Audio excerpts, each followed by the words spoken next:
All right, I'm going to call the meeting to order. Everyone stand for the pledge, please. Allegiance to the flag of the United States of America, to the republic which stands one nation under God, indivisible, with liberty and justice for all. Thank you. Christina, if you have any questions, just blurt out because I may not notice that you got your hand up. Got it. Thank you. So we have no minutes to approve from last month. Moved them. I did. Second, Basile. You're not on the committee though. Oh. Where am I? Basile, move Sorry, them. Public Works, sorry. Would you I get was them in gonna the say wrong order? that was good. All right, Basile, move them to the I was second. all set with my. It's your second day here. Give her a break. Second video, all in favor? Aye. Any opposed? I've been there, done that. I so. know, sorry. All right, we have a presentation from the one and only Herb Marshall from Water and Sewer.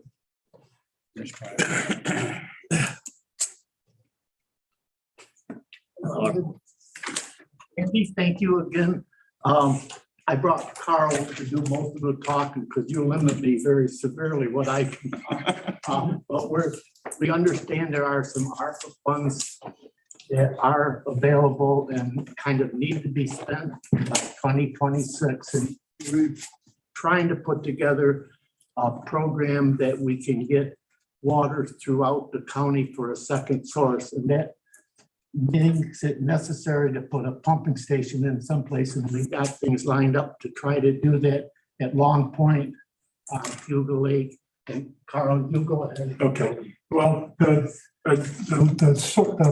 excuse me, the application, we're working with the state parks right now. And at Long Point, we have the benefit of getting into extremely deep water very quickly. We can go out 200-300 feet and be in 300 feet of water. And as we're all aware of with what's gone on in the last few years with the shallow intakes, with the harmful algae blooms and other things that are going on, these deep water intakes are a thing in the future that'll be necessary. The Cayuga Lake intake will provide us with a long-term source of good water. I've got a lot of concerns with Owasco Lake.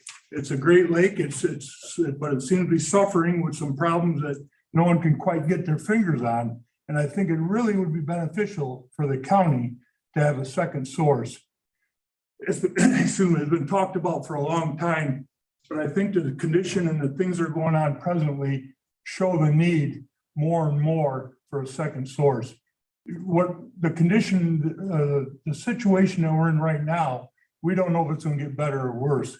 And it's going to take 4 or 5 years to get an intake at Cayuga Lake and get the pipes run back to Auburn to be a backup for the city and to pick up other customers.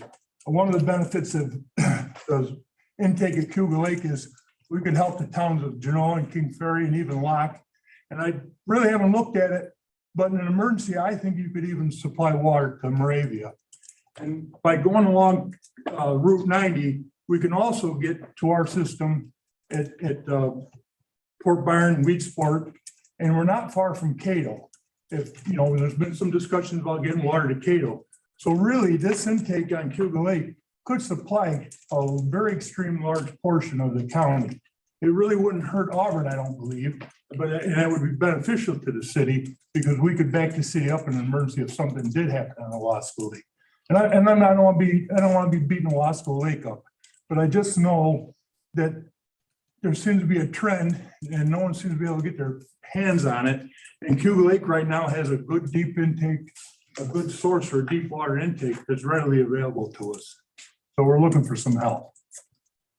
And also one of the things I do want to note is that we are listening to the state intended use plan, and this project has been given a hardship qualification, which means it would get 0% financing presently. That could change, but as of today, this is about a $60 million project. We could be in line for 0% financing on it. And the way interest rates are going, that's a big plus for us right now. You know, it would save the ratepayers a lot of money. So Yes. just out of curiosity, how much do you have a figure in mind? The pumping station we need to get the water from there to Aurora, and I believe Aurora has a grant for pipe for there, and then we need to get it from there to where Springport has a line. And the pumping station and treatment plant itself is somewhat over 10 million, maybe 12 million. And the line from Aurora to where we need to hook onto Springport, and that would put water in almost the whole county. That would be another 2.5 to 3 million. So your amount of money would not do it, but it would give us a starting point where we could aggressively seek additional funds and borrow the money that we need to borrow to do it. So you're looking for as much as we'll give you, is what you're saying. Oh, always, yeah, yeah. Elaine? Okay, so I guess from my memory, there was a lot of work done on Second Source. Everyone thought it was going to be Onondaga, but it ended up to be Cayuga Lake was the most economical to be the second We source we of looked water. at Cayuga Lake and Lake Ontario, and Cayuga Lake we selected because the cost of getting it to where we need it was so much cheaper than going to Lake Ontario. So we already established you'll take as much money as you can get, but the reality is it has to be spent by 2026 if it's going to be ARPA funds. What would be the plan to see that happen, that the actual money we gave you would be? What, I put everything on to somebody else, because that's easy. But if we had that money as a starting point, we would immediately start the engine. We've done quite a lot of engineering work on it already, but we would immediately start that. And our engineer, after we talked to some members of that committee, we talked to our engineer, and he's all ready to get started on it. It'll cost us quite a lot of money to get to that point, but he assures us that we have an opportunity to the point where we could spend that by 2026. Yeah, right now, we have secret complete, which is a big milestone to get completed. And we're in the process of starting to look for bond anticipation notes for the project. But the money the county might make available would be for finishing this engineering work and actually starting to do some of the. I would like to use it towards the pumping station itself and let us worry about getting. The balance of the funding you need. Yes. Anybody else for Jim? So I heard you say that you looked at Lake Ontario and you looked at some other places in Cayuga Lake. So to tap into Cayuga Lake, does it require our neighbors to the west to, isn't that divided, that lake? Who's to the west there? Well, Seneca? Seneca County. Senator County. So, you know, they, Well, the like DEC, Lake Ontario, it's, you know, there's a border that probably goes through it. right, but the DEC would regulate the permit for water intake. Okay. So they would handle whatever discussions would be had with our neighboring county. And then when you, and I'm not saying I'm against the project, but when we say that it's gonna provide the county with water, District 1 gets left out of that. I mean, District 1 will now be Ira and Victory and Sterling. Well, How does that help if- District 1? If we could get the whole program together that we're trying, it would include Ira, because we try to put water from Route 31 through the town of Brutus, the town of Cato, and the town of Ira, and service of the village of Cato and the village of Meridian, all of them. But it wouldn't get to Fairhaven. If that's your point, you're correct. Well, we pick up a part of the district. but Yes. Years down the road. Well, we're working on that extension right now. We've got 2 of the towns and 2 of the villages on board, and we're working with the town of Cato to get started with that project. Yeah, there's some ongoing discussions right now about that project. Okay. Dave?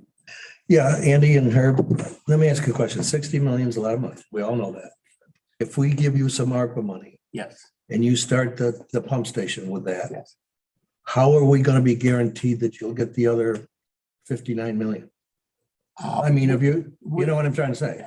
Carl is looking at the entire project, and I'm looking at the project that would get water to the rest of the county. Not that we're opposed to each other, but if we get it if we get the pumping station in and get the water to Aurora and from Aurora to where the line is at Springport, that's instead of 40 or 50 million, that's less than 15.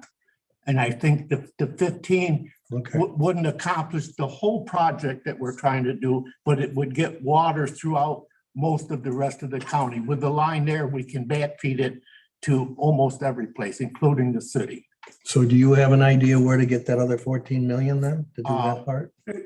Really, Dave, what we had proposed is it would be, this project kind of got caught up in a couple of processes. And what we came to the conclusion is the only way that this project could get legs and move forward is instead of trying to form a big district with other districts involved, the town of Springport district, the town of Aurelius district, we would base all our cost on water revenue.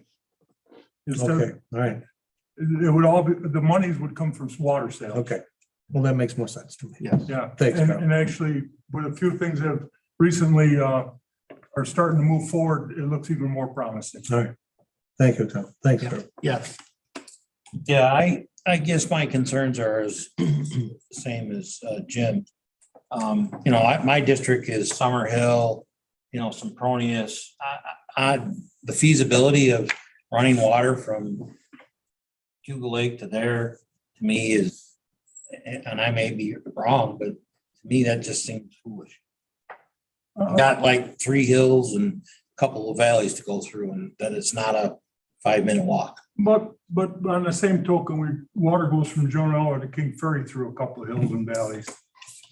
So it's a matter of mechanics. It's doable if there's a need.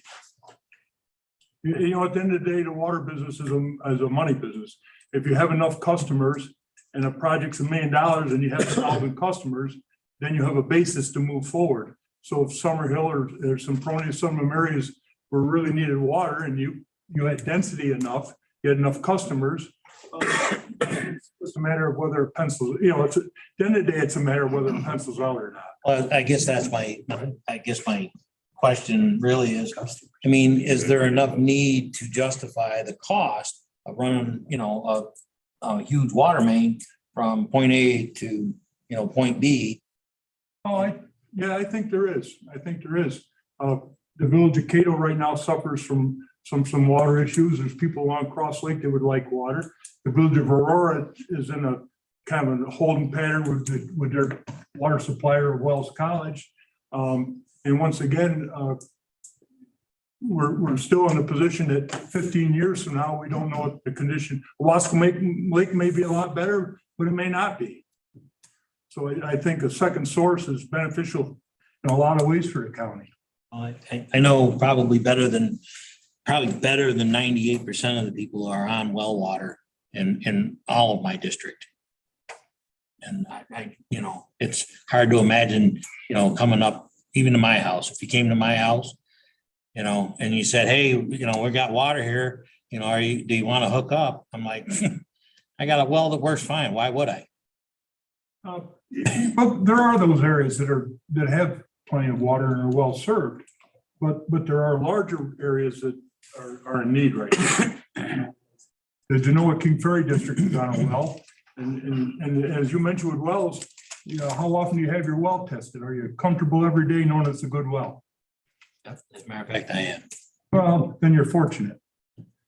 Trish. The other project that we're working on is there's 450 camps or homes on Cayuga Lake on an old railroad bed, and we're trying to put a sewer line down there, and we could possibly put a water line in conjunction with the sewer line. That's almost perfectly level going right to Tompkins County, going straight south from Aurora. Conoco, Yes, yeah, and actually, just to change the subject for a minute, we've decided to name it the Cayuga Lake Protection Plan because we're going from Aurora south almost 9 miles to Tompkins County. We're picking up Sunset Beach, Conoco Road, Clearview, Atwaters, all those areas along the old railroad bed, so to speak.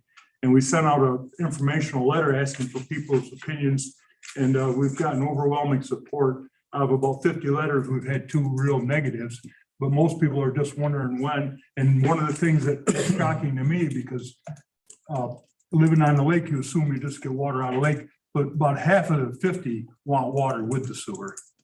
They don't want to deal with pumps. They don't want to deal with water issues. They just want to have good water. But the Cayuga Lake Protection Plan, running a sewer line, down along the lake and sending the water, the sewage back to Aurora for treatment. It's going to be really a great project. I think it'll be a shining star for the water authority and the county. I think it'll be a legacy project where people say, you should have done this 20 years ago, but we're doing it now. And I think people in the future will be very grateful. And I think the same thing with the regional master plan. Today it's a lot of money, but I also know that what would have been a $5 or $10 million project 40 years ago would be paid for today. And if you look back and say to yourself, geez, $5 or $10 million, we could have got all this work done. Well, 3 generations or 2 generations now, people are going to say, these guys talked about this, in 2023 and didn't do anything.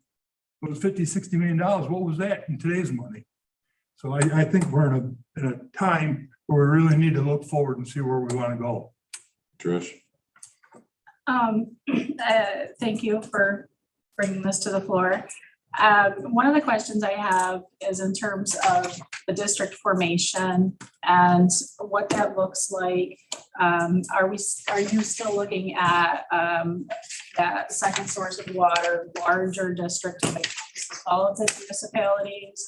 Or does this be phased with an initial district and then a district expansion? What does it look like? Then that's what I alluded to a few minutes ago, where we kind of had difficulty. We really need to make it a countywide district at the beginning. And really, that's why it needs to be based. Any debt we incur needs to be driven by revenue, water sales. It's hard to ask somebody who's already in a water district paying a capital charge if you live in Springport or Aurelius or Montezuma to pay another one. So it's really, we would like to supply some of the towns along the way, make them our wholesale customers, not interfere with their districts, just sell them water. Okay. And those sales would drive our revenue to pay our debts.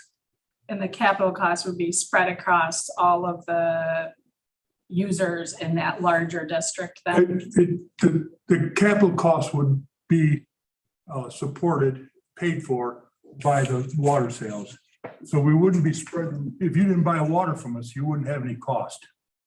Do you have analysis of what that looks like in terms of the number of projected users and looking at the capital cost, how much, what's your point that you need to get to with grant funding or subsidized project costs? Yes, we've worked with the engineer on that, and I don't have it with me. But when we came to the conclusion that we would need to form a countywide district and base it strictly off revenue, that became the question that you're asking was the one that had to be answered. Would the water sales support a project this large? Is that stuff information you guys are able to provide us as we're being asked to make investment decisions in the projects, so we can see kind of the pro forma and the projections? We can get that to you, but right now it's pretty rudimentary, so I'd like to clean it up a little bit before I made it public. Okay. And then what's your time frame on district formation and going through that process? It would probably be next spring. We've hired MRB to apply for some WIA grants and water quality improvement grants, and they come out in June. So once we find out where we are with some additional funding, that would help us make some of those other decisions as to what kind of funding support we could get. But we're in a catch-22. It takes a lot of money to do the engineering to get to answer these questions, and that's why we need some help. We're looking at, engineering on a project is usually 10%, so $60 million.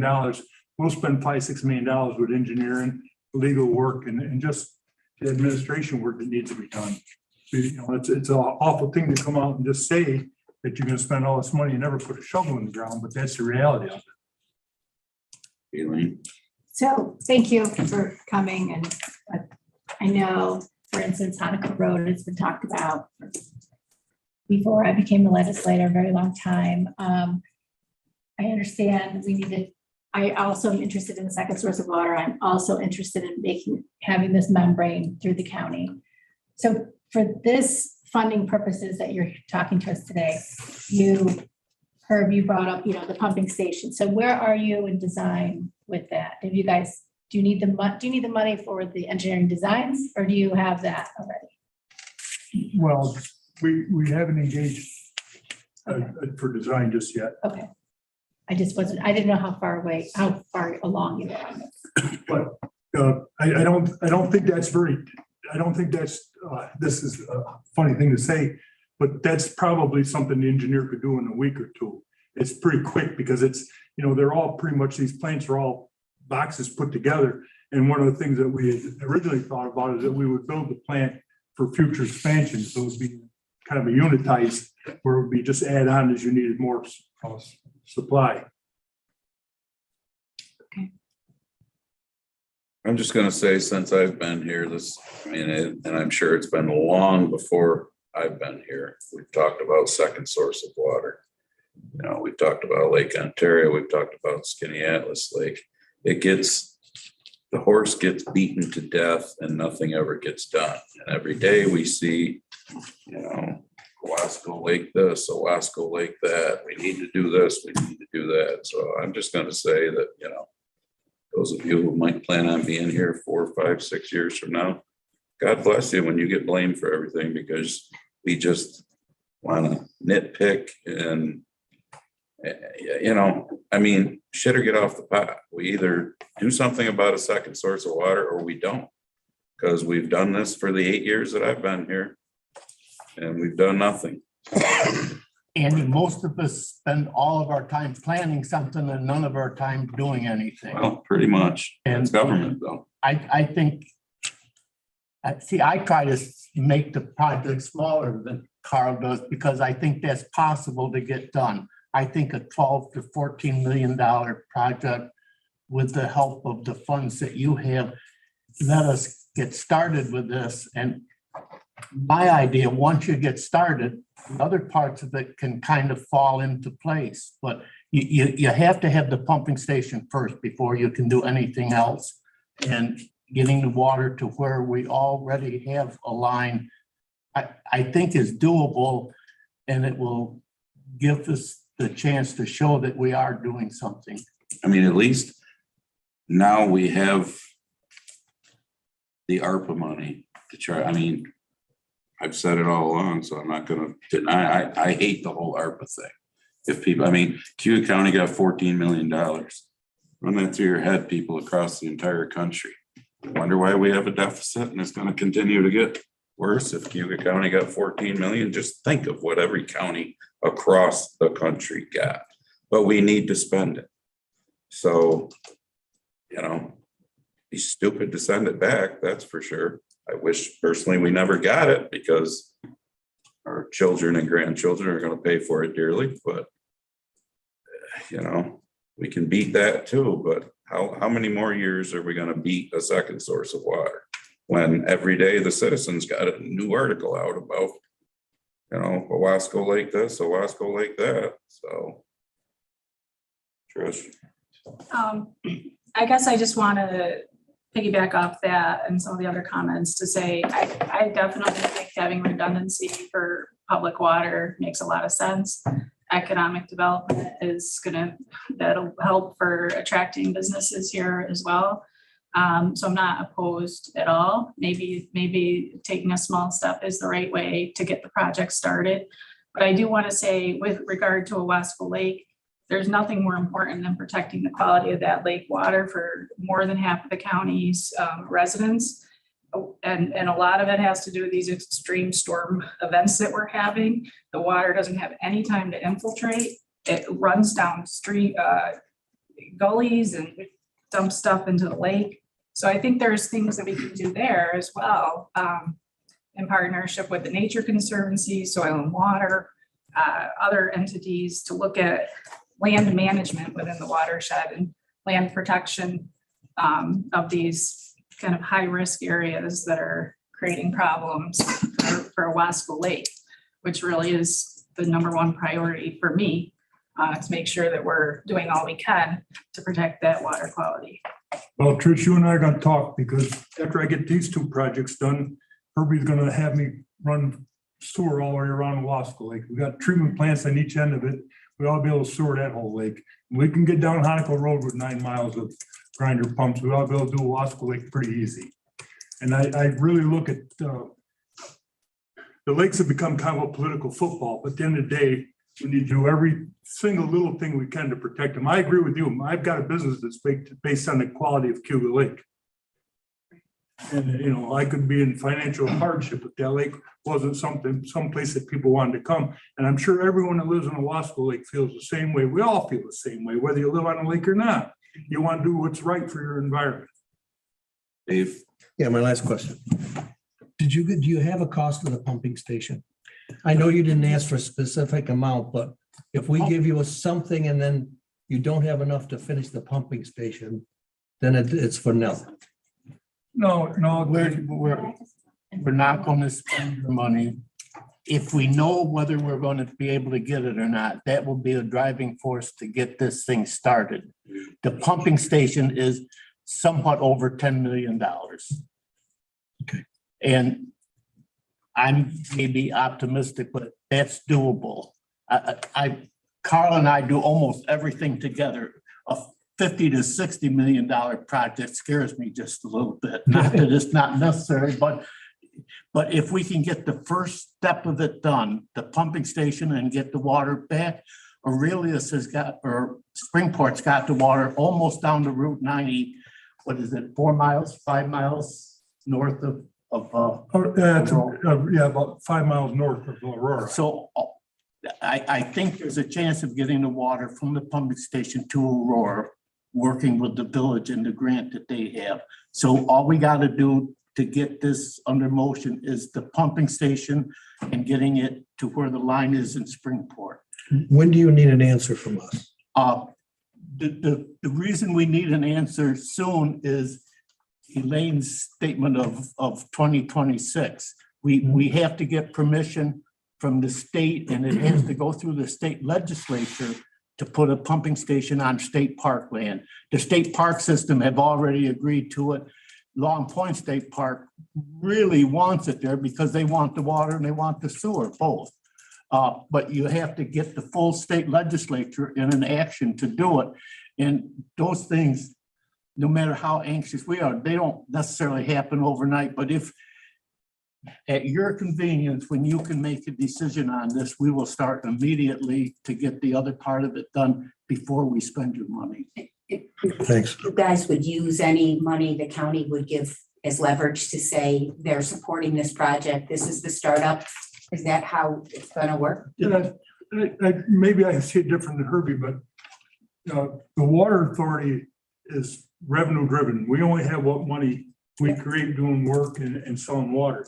So these large engineering projects are hard for us.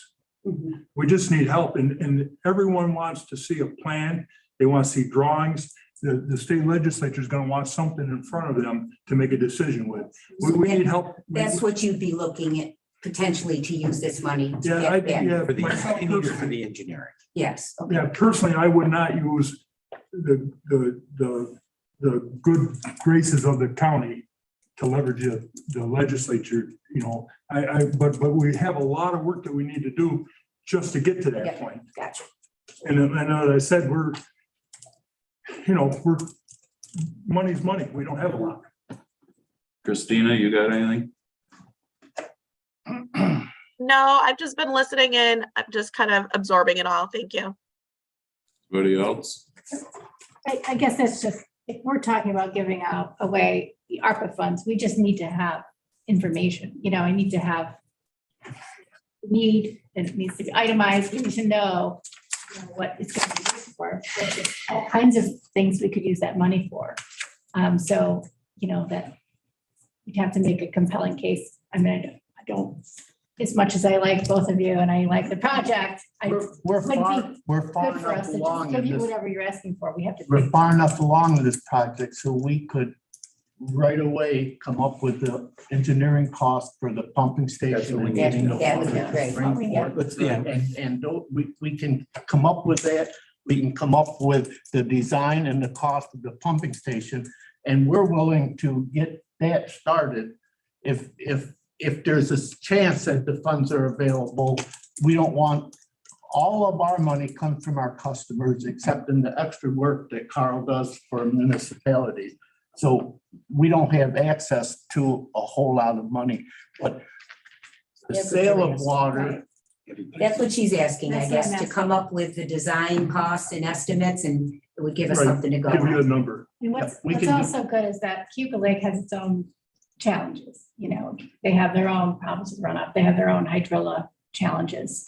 So it can also work in both directions, you know, this is what I think is the intent, right, of having the Right, right, membrane through the right. county.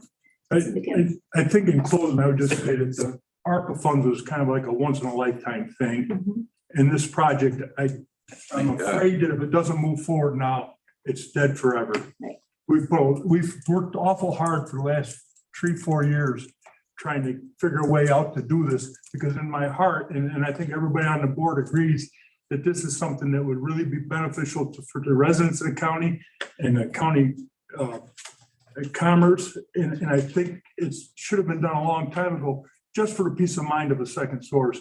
But I think it's, if we can't do it now with 0% funding and all our work that's been put into it, then I'm afraid it can't be done.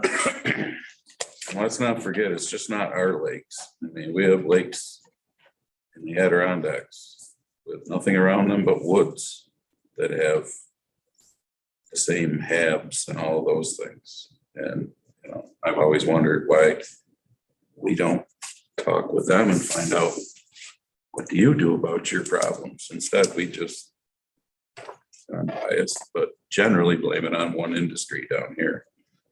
Uh, And it happens all around where there's not that industry anywhere near it. No, but even without any issues with the lake, the second source, I still. Oh, absolutely. It's been beaten to death around here forever. Beat it pretty good right now. All right, thanks, Herb. I let you go way over, Herb. Yeah, thank you again for letting us in. Thank you. Carl, do you have anything for your? No, I think I've taken enough of your time. All right. Thank you, gentlemen. Thanks, everyone. Thank you. Thanks, Herb. All right, Kyle, you got anything to add to your report? I have nothing to add to my report. Anybody have anything for Kyle? No. All right, thanks, Kyle. he doesn't scare. Gary. I have my report. The only thing I'll add an update on the elevators. That seems to be a monthly thing for me, unfortunately. The first thing I'll comment on is the north elevator. It is still down as of today. They did have a regional rep here from ThyssenKrupp. Unfortunately, they blew a fuse that they did not have a fuse to replace. He's coming back tomorrow, and he promised me before he won't leave until it's fixed. I'm hoping the next couple of days we'll get that fixed finally. As far as the long-term project's concerned, I met with the engineer that's going to do the specs for it yesterday morning, and hopefully have those specs within a week or two. So that's for the elevator stand. Other than that, I have my report. Do you have any questions? They got anything for Jerry? Just on the mental health building with the pergola, you alluded to there was some additional work that you thought was unnecessary in the scope. Has that all been resolved? No, it has not been resolved. Basically, one of the things that I'm doing, if you guys approve the resolution, I'm gonna just go ahead and remove the pergola. I don't necessarily need an architect to tell me how to take that apart. It's typically put together with nuts and bolts. You can take it apart the same way. So I'm gonna try to get that done. The other issue that when I tried to get Bergman to quote what they would charge to redesign the parking lots there, keeping in mind you have to have storm sewer and all that stuff. Okay, so it's something I can't do myself. Basically, they come up with $55,000 just for the design work to come up with hopefully 10 to 12 more parking spots. But one of the things that they were planning on doing in their proposal was interacting with the city of Auburn and with permitting and all that stuff. Well, they don't have to do that because I don't believe but I've asked the attorney for an opinion on it. I haven't been able to get one. I believe because the county owns that property and we're a higher level of government, we don't necessarily have to go through every bells and whistles with the city. Yes, would we want to inform them what we're doing? Of course, and we do that with any project, but we don't necessarily have to have them go through, countless meetings and all that with the city to get approval. But I need that decision from the county attorney before I go back to Bergman and say, take all that off. We don't need that. Okay, so that's what I'm referring to. Okay, thanks, Gary. Gary, who's looking into that for you? Because we got to do this before winter, I hope, but which one of the attorneys? Chris in his office, Chris Plummer in his office. Do you know, Brett or Rich, do you know what's going on with that? I'll take it on. Can you find out for us and let Yep. Gary know, please? Yep. Thank you. Anybody else got anything for Gary? If not, we'll do your resolution. Okay. I have 3 resolutions for your consideration tonight. BW1, authorize the Cayuga County Legislature, the chairman of the Cayuga County Legislature to sign an agreement with Ryco Enterprises to remove the pergola, the 2 freestanding pavilions at the mental health building. Second, Basile. Second, Basile. Any questions? Not all in favor? Aye. Aye. PW2. Okay, PW2, support the city of Auburn and Taylor Riley Wilson Architecture and Reservations request to expand the design plan for the infill of the freight elevator at the historic post office. I have a motion. Move it. Second, Basile. Any questions on this? What do you, so this is our approval that they need? Yes, Basically. yes. Basically. Yep. Anybody else? Not all in favor? Aye. Aye. Any opposed? PW3. Okay, PW3 is separate resolution, but similar in nature. The city and the architect is asking permission to infill basically a staircase that's not required for egress or ingress of the building. So they want to remove that also and use that space. Have a motion. Move it, Basile. Have a second. Second. Second, Hans. Any discussion? Not all in favor? Aye. Any opposed? All right, anything else, Gary? That's it. All right, Doug. Thanks, Gary. There was an extensive report there. I don't have anything that's happened in the interim since it's been produced, so I guess I don't have anything to add to it unless there's any questions on that or something else. Anybody got anything for Doug? Can you talk a little about the Cheese Festival that was on their report and where that came from and or like, are there any further details on that? Which festival? I'm sorry. Cheese Festival. But there was some. The ag report. Yeah. Oh, is that what you were? Oh, I didn't know which one you're referring to. I'm sorry. Oh, yeah. No, I don't. No more details. No. Anybody else know about the Cheese Festival for it? It's in Loudville, isn't it? Coming to the county, 2024. All right, so there'll be a cheese festival next year. Jim? My dad won't have to drive to Loudville. I was looking for the Sterling Nature Center. We have we're 80% complete with this, 50%. So we must be coming down the home stretch with when we're gonna, and I know we'll have a meeting here towards the end of the month, but Oh, no, on the building, yeah. we're still looking at substantial completion between the middle of November and the middle of December. We're still waiting on an MDP for the building. Like, we're still waiting on a main distribution panel for it. Our trades are all in and we're actually buttoning up the inside of the building as it is right now, completing the rest of the hardscaping and work outside the building, right up to the building envelope. We put siding and cladding on, with the exception of being able to power the building, which has been an issue since we started. No, we're probably I think we're between 70 and 80 with most of our phones. So we should wear sweatshirts for the ledge meeting in November. Yeah. At the Sterling Nature. Yeah, maybe a hat. Delay on. The MDPs, the main distribution panel in the building, most of them, when we ordered them, were 17 or 18 months out, and we're at 16 months right now. The city and other municipalities have been 14, 15 months on a lot of the orders that we're receiving right now were placed about that long ago. Anybody else for Doug? You didn't have any resolutions. I don't have any resolutions. Sound like you. Sorry. All right, Brian. I have nothing to add in my report. Anybody's got any questions on the report? You got anything for Brian? All right. I do want to talk about something a little bit. There's not when you want me to do it. Yep, go ahead. We'll go before we do your resolution. So I have a road project, it's Long Hill Road project. It's all designed, and I've been trying to get funding for 2 years on it through the state and running up against the wall and not getting it. So I'm here to ask for some ARPA funds. Well, I'm actually here to ask your opinion of if you want me to ask for ARPA funds, I guess is what I should say. It's a $1.7 million project that I was able to do about 200,000 of the work in this year's budget. And so I'm looking at next year's budget, pulling 500,000 out of the highway budget to do the project. So I'm gonna be short about $1 million. And my question is, do you want me to try to work with the ARPA committee to get approved project for some of that funding, or do you want me to take it all out of reserve next year? That's you, right? So first off, mention the fact that So the reason I know that the ARPA funds are now available for road work is the state rep suggested them because they've changed some rules, I guess. So I reached out to Lynn and Lynn said they did. She sent me the literature on it.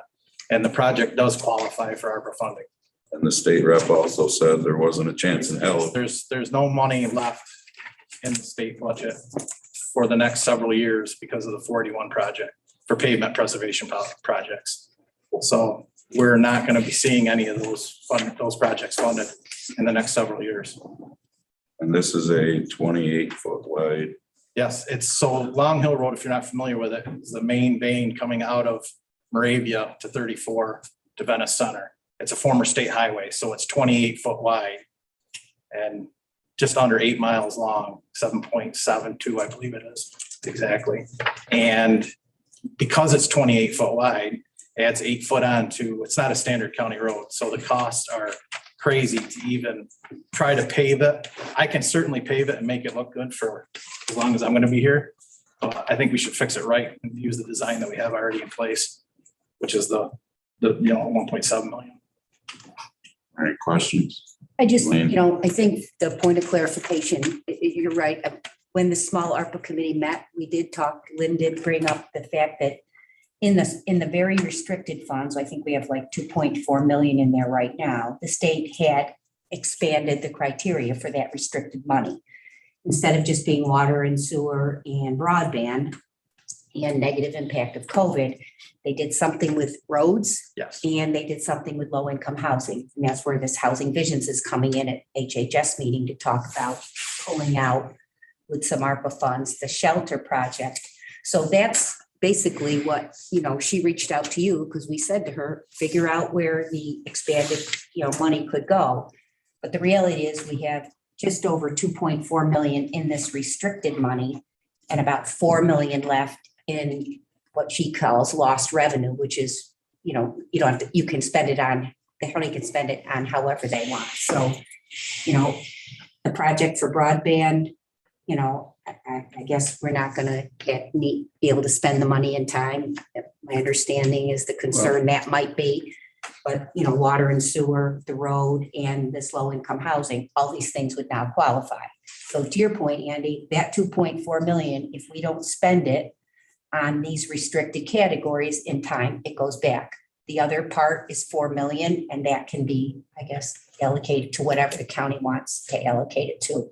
So that's basically when Lynn talked to you, that's why you're talking to us. Correct. Trish? Historically, has the state made funds available for these kinds of projects? You mentioned that. Yes, they get funded. Usually they have some funding available, but the pots are empty. Do you know approximately what how much they make available? I'm just curious. Oh, that I don't have the answer how You're much they saying make available. Any project outside of 81, they're not gonna fund, essentially. Everything's going. As far as to- pavement preservation projects, correct.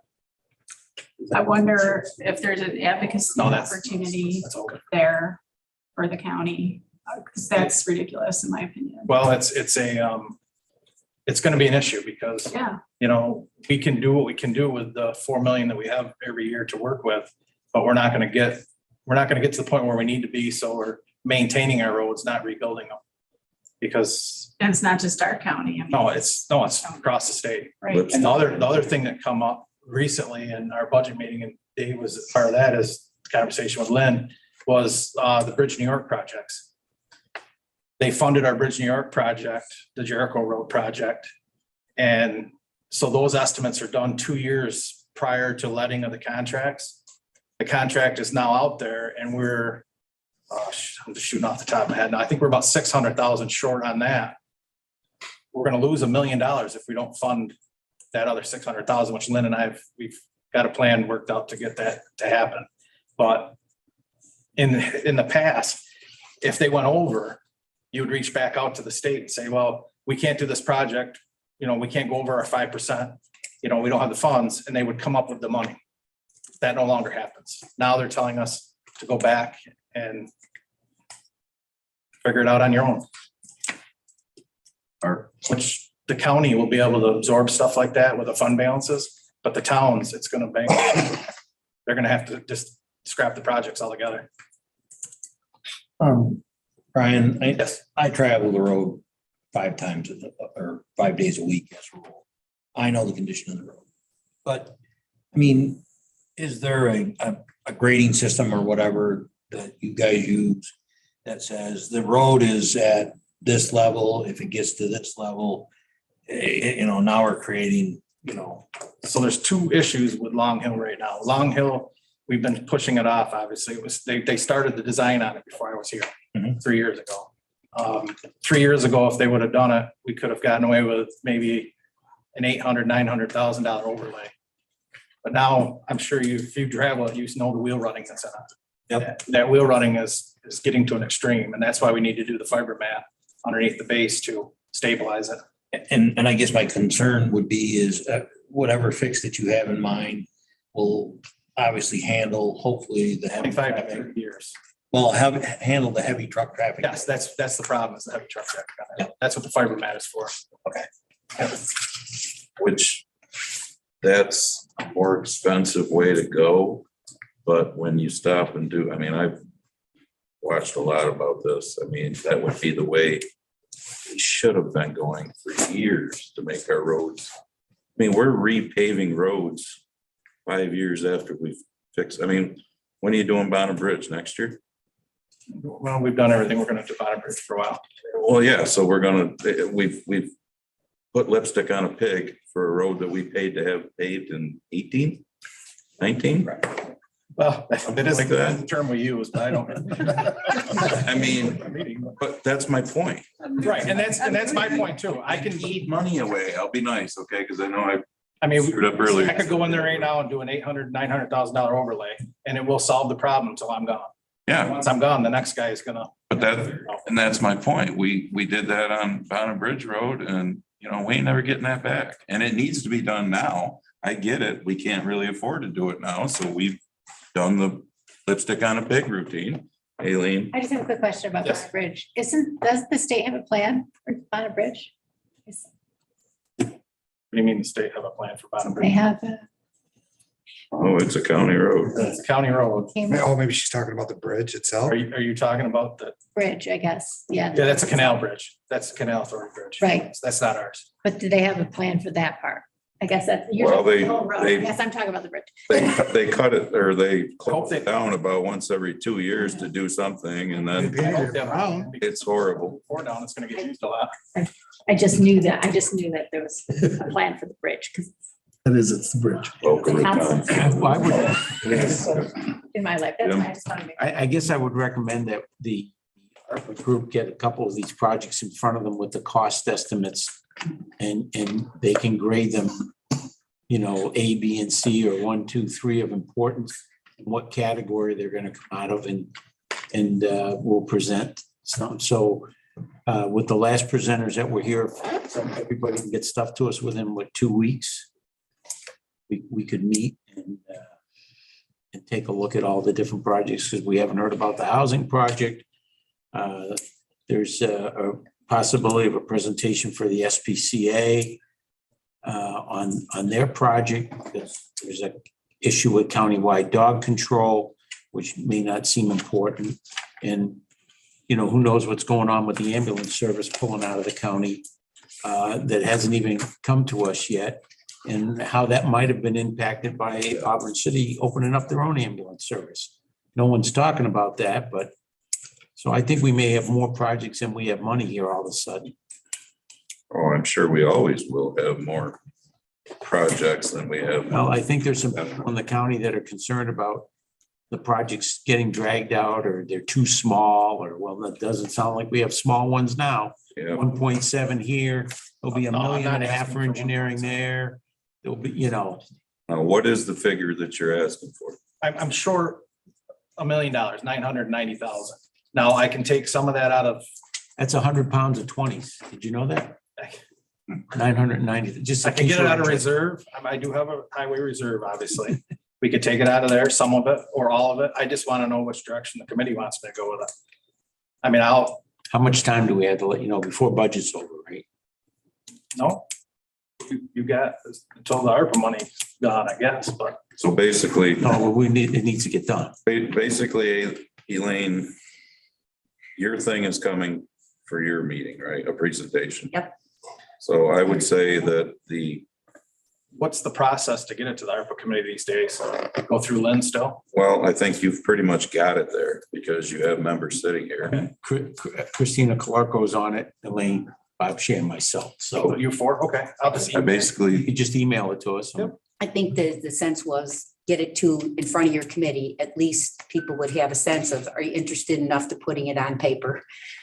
You know what I mean? So it seems like it's interested enough to put it on paper, and then, Okay. because you're not going to budget for this next year if we don't fund this. I mean, it's not like, oh, you're going to put it in your budget or we're going to do it with ARPA.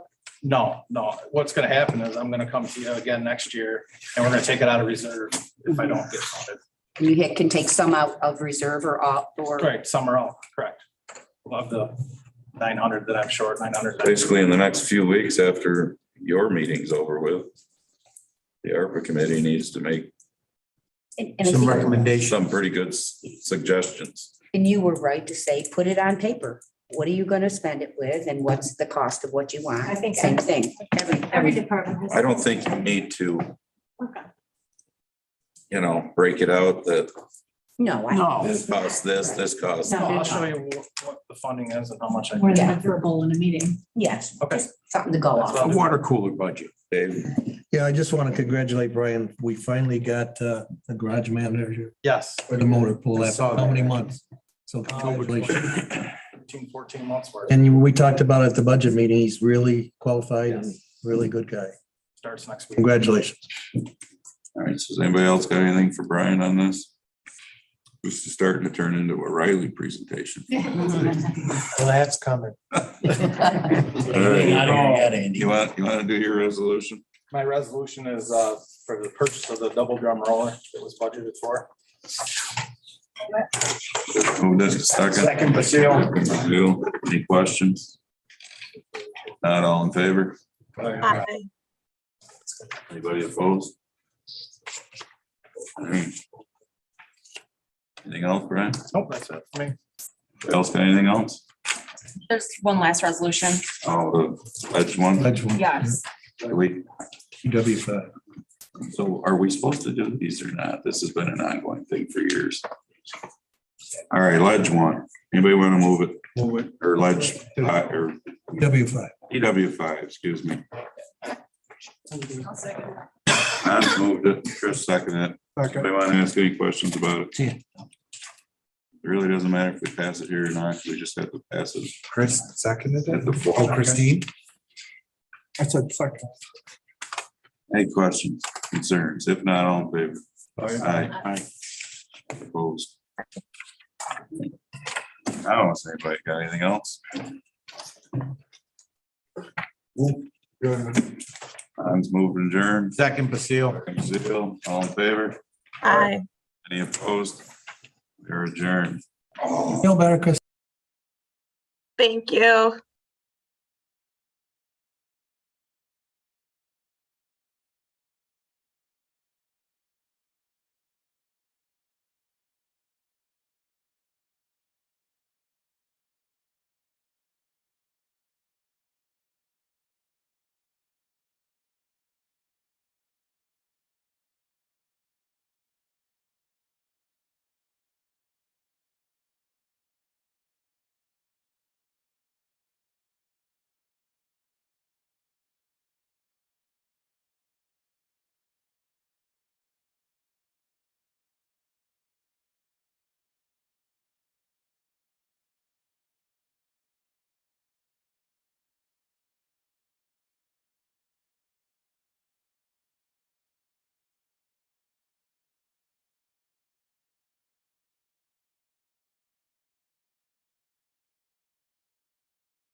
Because you'll-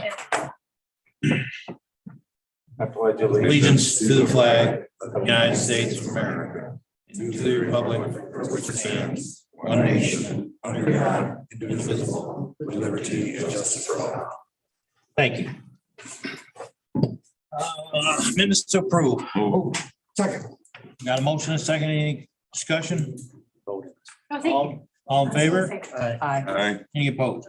Carried. Don't have any appointments, so we'll move right to the department updates. 911, Ms. Denise Spengler. Good evening. I don't have anything really to update on my department update unless anybody has any questions. You will see that I'm going to start giving a little bit more data on our GIS individual because I've been trying to assess exactly what his workload is. He's been doing a lot of projects for other departments. The planning department is short a member, so he's been doing some stuff that Greg used to do. And he's been doing a lot of work for the health department as far as mapping. So I'm going to kind of gauge that workload as we kind of move forward into 2024. In respect to the communication system, all of our projects over the last couple of months are completed. And I just have one resolution. Anybody have any questions for Andy? Yeah, the GIS. Planning doesn't have theirs anymore, or? They do, but there's one member that they just lost a staff member. So he was doing some work for the health department. So Brian's been doing a lot of it.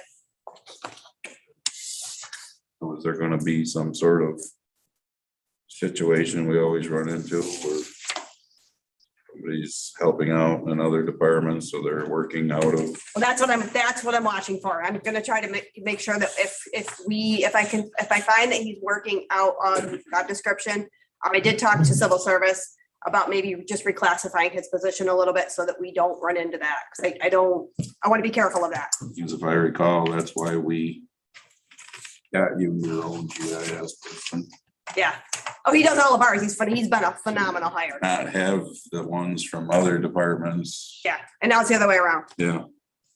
But I will take some responsibility there because I was in a meeting with the health department. They did ask about some mapping and I offered. So, but again, I had to go back and look at his job description and because I do want to be conscious of that I'm not offering him working out of that. I don't have a problem because I'm good with the whole cross train. Well, I am as well, but unfortunately with union employees, we have to be careful with that. Exactly. Yes. I mean, health department won't need ongoing GIS assistance. Do you think?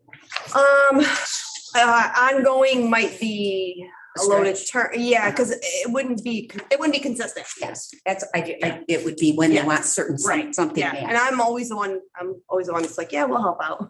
Yeah. And, like they did with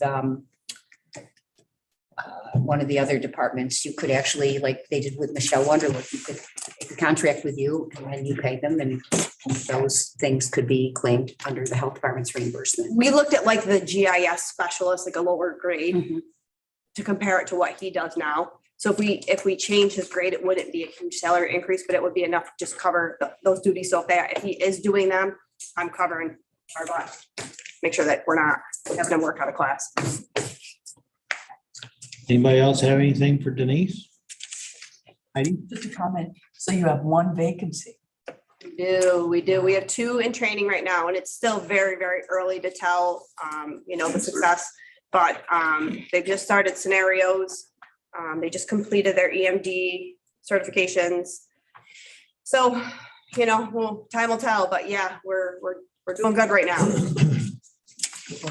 Yes, thank you. Anybody else? Up your resolution, please. I have one resolution, and this is to accept the COPS grant. This is the DOJ grant from CATCO. It's $1 million in funding that's going to be used to purchase radio equipment for both county responders as well as our local volunteer departments. Move it. Second. I have a motion and a second. Any discussion? Hearing none, all in favor? Aye. Aye. Any opposed? Carried. Anybody else have anything for Denise? Thank you, ma'am. Thank you. Next up, assigned council. Mr. Lloyd Hoskins. I thought I saw him somewhere back there. Thank you, Mr. Chairman. You have my written report. If there's any questions or concerns? If not, I do have one resolution tonight. Go ahead. Oh, wait a minute. I just want to, I know this has nothing to do with Mr. Hoskins, or is certainly no fault of his, but I just wanted to point out some of the statistics as a result of some of the criminal justice reforms. So in the data here, it appears that nearly, so 50% were of all arraignments, or looks like 51% of all arraignments were ROR'd, and then it's 37, nearly half of those are coming back in on bench warrants.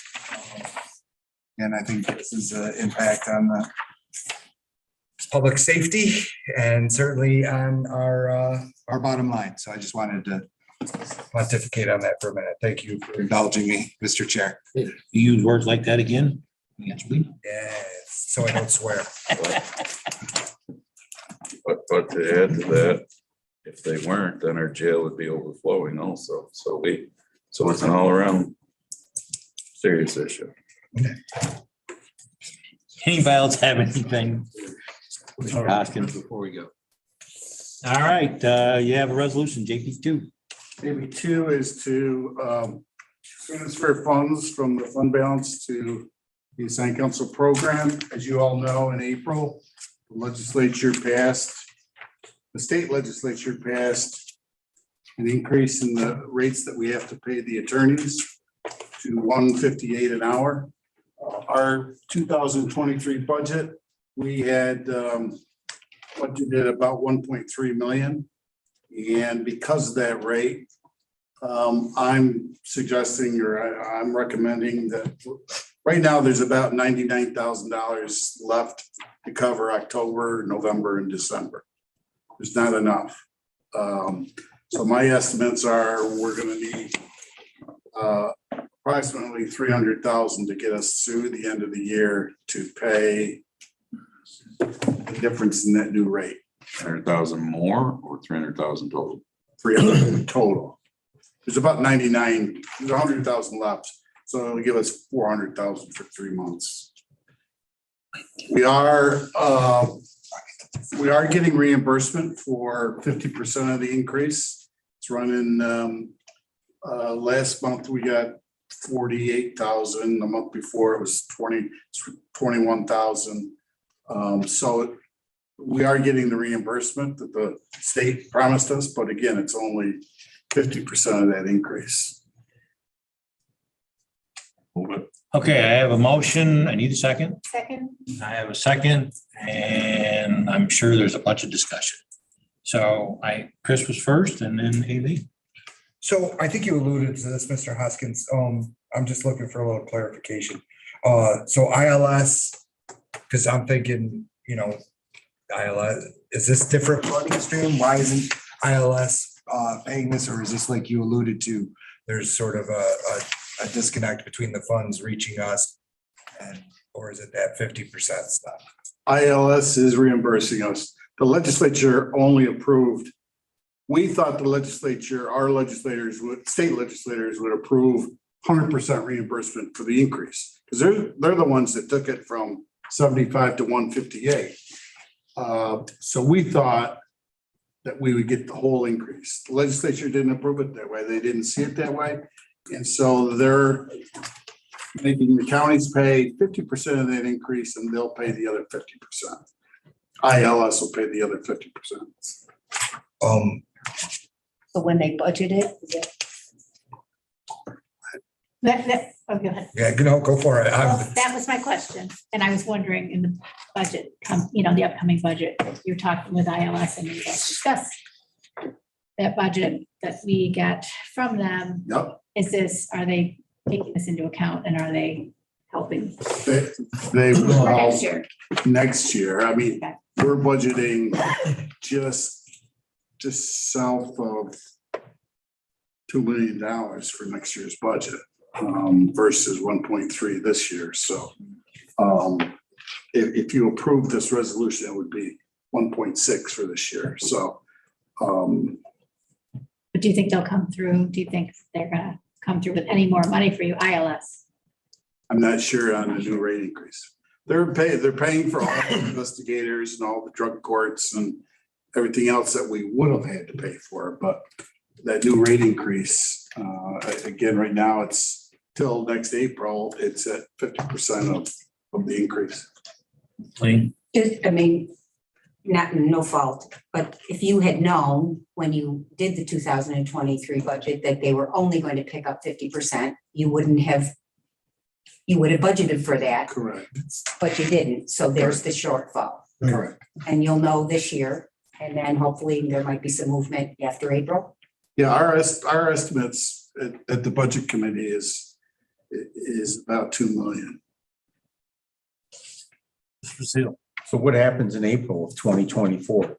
Well, April of 24, I would hope that they'd go back and revisit. They're not going to raise the rate, but they'll go back and revisit the reimbursement rate.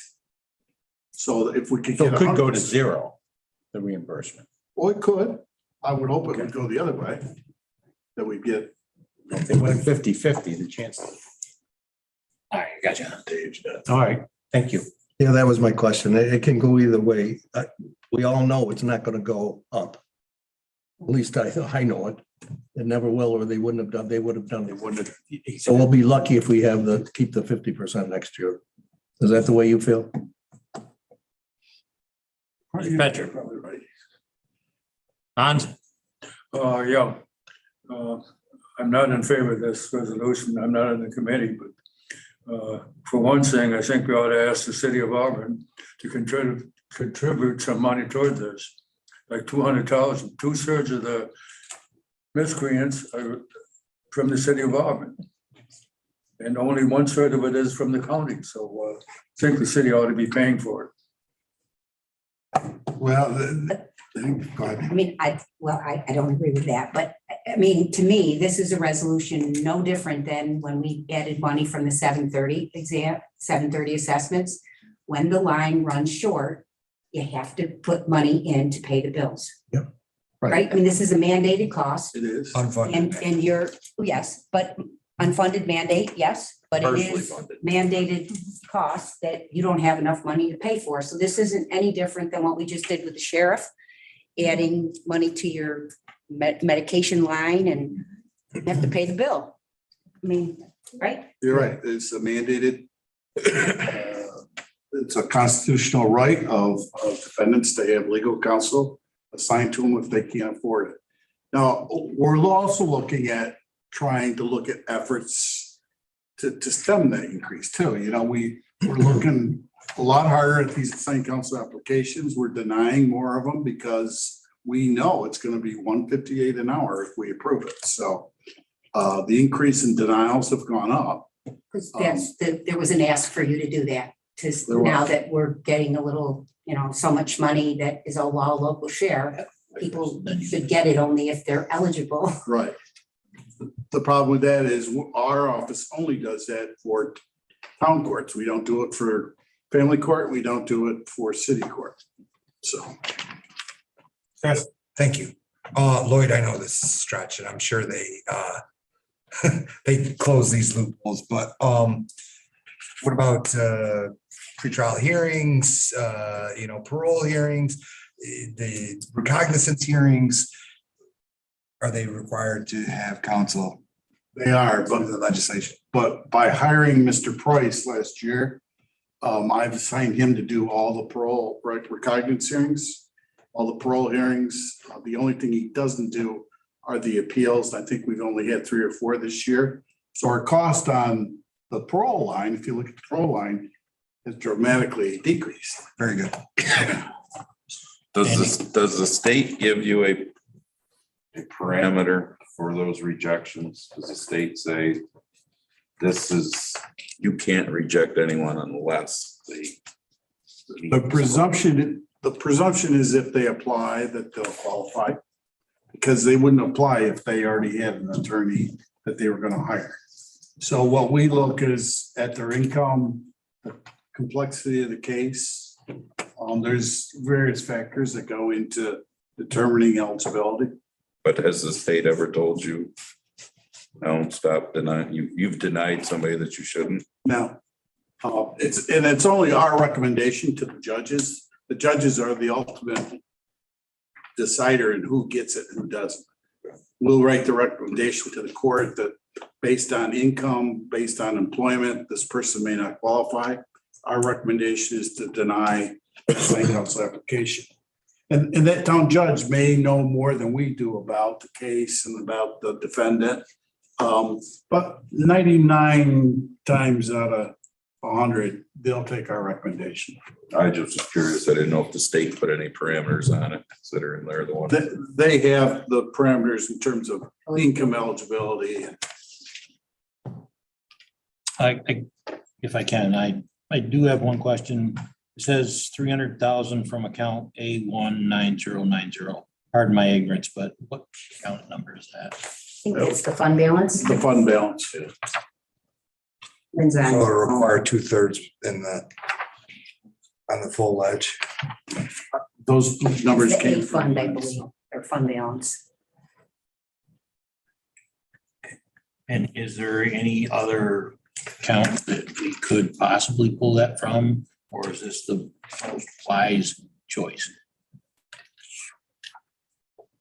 I Yeah, this- consulted with Lynn. so- Yeah, we all discussed that at the budget meeting, and this is the best place to take it from. Okay. So this needs to be rewritten for the full ledge. Be 2/3. 2/3. Yep.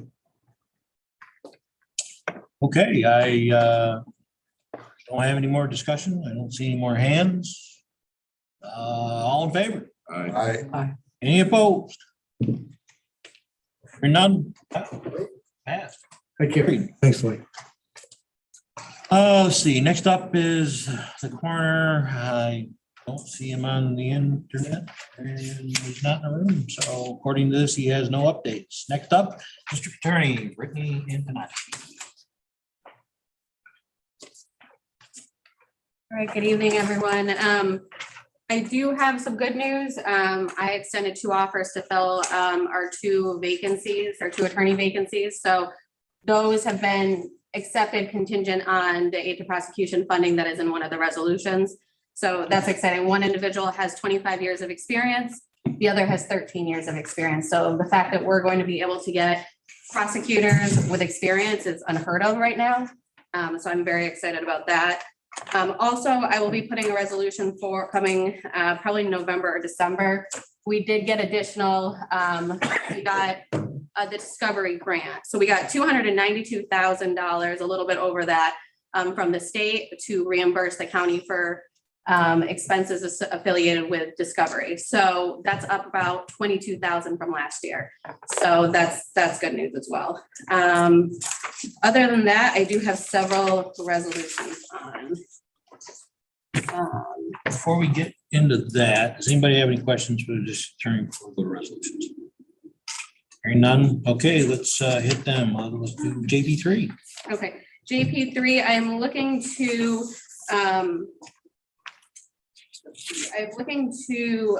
vacate an assistant district attorney position and unfund that and create and fill a senior assistant district attorney position. That would be for that candidate who has 13 years of experience from another county. And she is currently a senior assistant district attorney in that county, and she would like to keep her title. I think that's important. So I would be asking for that. Okay, I have a motion. I need a second. I can give a second. I have a second. Any discussion on JP3? Elaine? I was gonna ask, and I think you just answered that. There is no create language in this resolution. It's just to fill. Oh, I didn't know if you had a position that was a vacant that you. Yes, we do actually. You're correct. Okay. Yes, so I don't have to create, it would just be to fill. We do have several senior assistant district attorney lines. They're just unfunded. Okay, so you transfer that funding and recruit a 13-year experience. Correct. If you get permission to fill the senior. Correct, yes. Any other discussion on JP3? Seeing none, all in favor? Aye. Any opposed? Carried. JP4. JP4 would be to fill that vacancy that we've had open since since May with Diane Assett's retirement. So I do have a candidate with 25 years of experience who would be willing to fill that. Second. I have a motion and a second. Any discussion on JP4? Seeing none, all in favor? Aye. Any opposed? Carried. JP5, according to this, it is in draft resolution or draft form. We are, well, what I've been told is we're able to discuss it. So if I could just give some background, we have a grand jury stenographer. We received $10,000 from the GIVE grant because she is going to now be required to expedite transcripts for violent felony offenders. That was not a requirement that predated that GIVE grant funding. She also has been filling, because there is a statewide shortage of stenographers and court reporters. We have not been able to find any stenographers to cover local court trials in town and villages. And our office is legally required to provide a stenographer at our cost, and we have to find them. We have not been able to do that, so she has stepped in for 2 separate local court jury trials because she is salary. She has not been able to get overtime or anything like that to compensate her for that. And it's not in her job requirement. She's strictly right now a grand jury stenographer.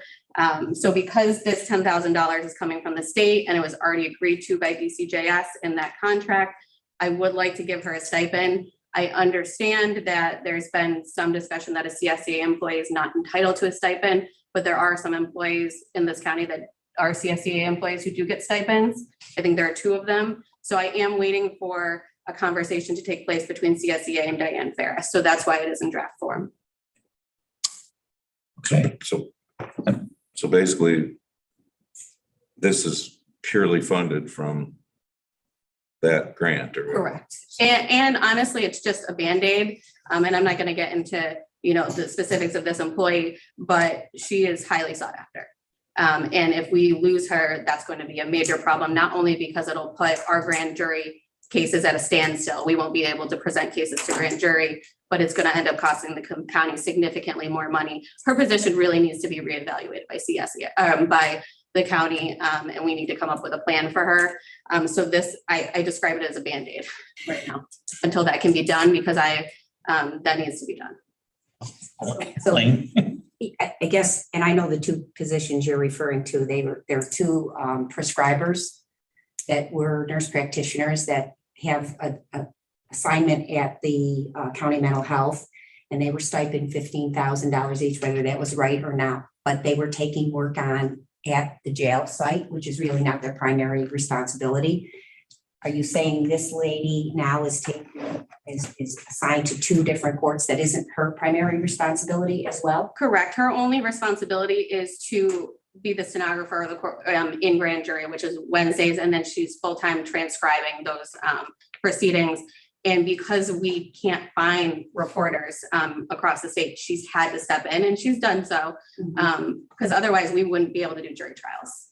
But if I'm understanding you correctly, you're waiting to hear what the HR has to say about this after they consult with Peter Jones or whoever, and that really what needs to happen is her position needs to get regraded. Correct. And the salary has to be, and you could use some of this money to increase the salary if the grade changes. Absolutely. That's ideally what. Yeah, that's ideally what would happen, because her salary, I mean, if you look at the state positions for court reporters or even other counties, they're making upwards of 6 figures, and her salary is nowhere near close to that.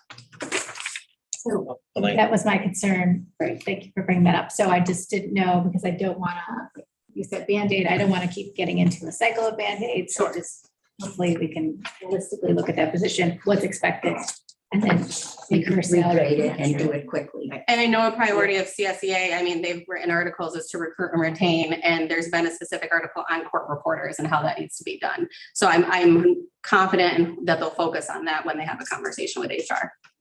Mr. Chairman. Yeah, we've got a meeting tomorrow with Diane and Pete Jones. There's a few of us that are meeting regarding this. So we should have an answer pretty quick, Okay, thank you. just so everybody knows. And Heidi, go ahead. And as I understand it, once the county receives the GIVE funding like we did, there's a precedent across the state for counties who've received it in the past that you can't guarantee anything, right? But that it's very based on a continuing kind of thing. So you can always, to get away from mandating, you know, if this was regraded, or there's always that potential funding coming in to flesh out your budget, Yeah, yes. as I understand it. Yes, that's my understanding. And I came from a Gibb County in Albany, and they got the funding. They've had the funding for 10 years. So it is a fairly consistent grant. But even without that grant, I do think that her position needs to be regraded and reevaluated. And using grants to stipend is not a pattern that we've gotten into in this county. A lot of departments get grants and they don't just stipend employees. So I'd see it be regraded and not set that precedent. And I know I don't have to remind everybody of this, but we are in the middle of budget season. This is, something that's, needs to get taken care of ASAP. I know we're just waiting on a couple of meetings, and obviously tomorrow's meeting highly anticipated. Hopefully we can get this maybe brought before Ways and Means resolution at that point in time. That's our hope, or my hope, because I think this is something ASAP. Okay. Yep. Go ahead. And when you get these grants, Brittany, I mean, they kind of have direction behind them as to how they want you to spend them. So if we don't, we look like idiots in plain English if we don't spend the money the way they kind of want us to spend the money, and then we may not get the money if we don't spend these grants. So correct. So first, for example, I came up with a plan with DCJS for this gift grant and how the money would be allocated. The majority of it ended up going to salaries, probably $80,000 to just to reimburse the county for salaries. And then 20 went to a grant program coordinator that was required from the grant, and 10 was allocated for the stenographer because she does have additional duties as a result of that grant. So you didn't hire additional staff for the gift grant? No, we did not. No. A lot of counties do, but no, I didn't see a need for it. Okay, I think we've gotten pretty much through that one. 6. JP, please. JP6 is authorization to allocate the aid to prosecution grant funding. I would move to amend the resolution under the first resolve to delete the term control number. We did have a conversation with civil service and HR. If that term is in there, they would have to go through approval through Albany Civil Service, New York State Civil Service. So I don't know why we would jump through. I think we have to move it first and then make the amendment, correct? Yeah. I'll move it. I have a motion and a second. Then I'll move to say what she said. I'll second his amendment to say what she said. Okay, so let's not get too far ahead of ourselves. We have a motion and a second for the resolution. We have a motion and a second to amend the resolution to the first resolve, which should take out the wording control numbers. Am I correct on that statement? Yes. Is that the revised one? You might have a revised one. I don't know. I have. You have the latest version in front of you. Oh, okay. The one that was on today's agenda. Well, it got, Amanda sent I had this. That's the for most revised. You sent it out this afternoon. Yeah, I didn't print that one. That's the newest. I have it in front of me. Yeah, is that where you broke out what the old aid to prosecution numbers were? Okay, thank you very much. 2 salaries. Yeah, is this the result you're talking about? No, the one right above it with the circle. Oh. Just those two numbers. Creation of a job too, and Just then those just two strike words. position control numbers. Yep, you just have to get rid of that wording. Control numbers. They were already existing, it'll be 18, but. And this too is a grant. So so this is $210,000 that we received. The intent of this grant is to recruit and retain qualified staff members. So it's specifically intended for the language is bonuses, stipends, raises or the creation of new positions. I am not looking for new positions because quite frankly, we don't have the office space for anyone new. I would rather use that money to get the best prosecutors and staff that we can possibly get. And these 2 new hires will be a great addition to our office. And the first thing, one of the first things I got asked when I'm doing interviews for attorneys is what is the stipend?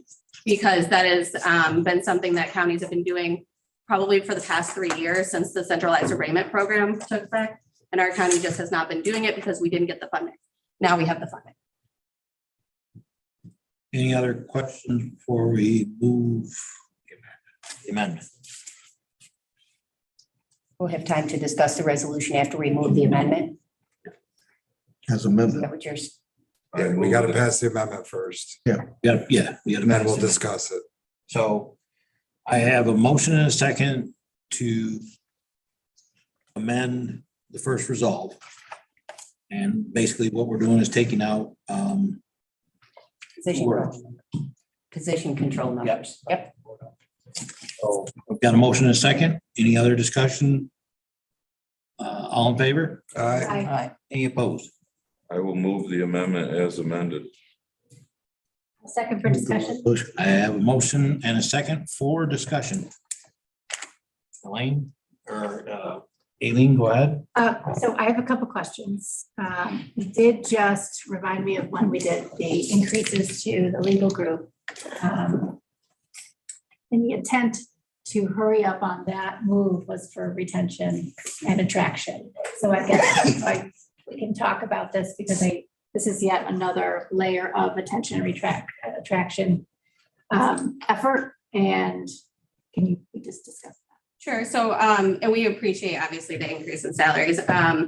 This was when we were doing the increase, and I had spoken to Diane about this, and my concern is DA's offices across the state, and I can only focus on DA's offices, not the county attorney's office or DSS, but they were in the process of getting significant raises across the board, across the state. And Diane did look at those, but I had said at the time, I still think we're about $5,000 to $10,000 off where these offices are going to be in the future within the next couple of months. And I've seen that in Oswego County, which is our biggest competitor. I've seen that in the surrounding counties.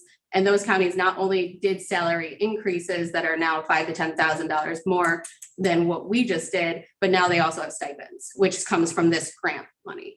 And the stipends primarily are for being on call, on duty, and for cap courts.